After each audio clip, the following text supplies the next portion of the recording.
सिंधी कौम परस्त राशून सैयद ज़ैन शाह गुश्तक के 27वीं आईनी तरमीम हिलाफाती वगे सिंध 11 नवंबर तहरीक चलाइनी।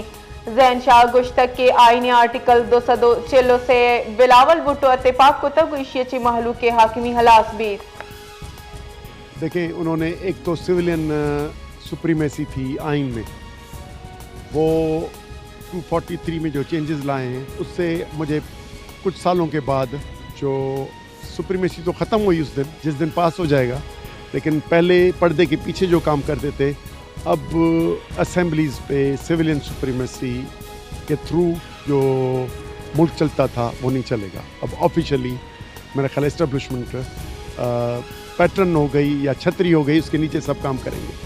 तो एक ये मनफी फैसला किया है। जो दूसरा जो बहाकुन फैसला है जो पाकिस्तान के हर शहरी के लिए है, कोर्ट्स की पैरेलल कोर्ट बनाना। वो कॉन्स्टिट्यूशनल कोर्ट बेंच बनाई थी, फिर अभी कोर्ट बनाई है। वो कोर्ट अब 2 सुप्रीम कोर्ट्स कैसे चलेंगी, और वो कॉन्स्टिट्यूशनल कोर्ट है, वो रिटायर्ड और नॉमिनी जजेस होंगे गवर्नमेंट के।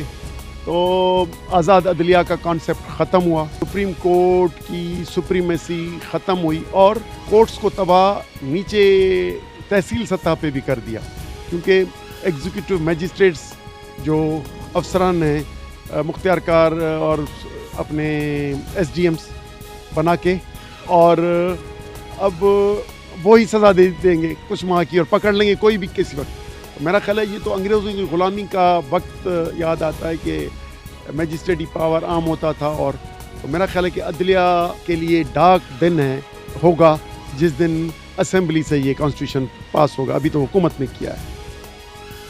सिंधी कौम परस्त राशून सैयद ज़ैन शाह गुश्तक के 27वीं आईनी तरमीम हिलाफाती वगे सिंध 11 नवंबर तहरीक चलाइनी।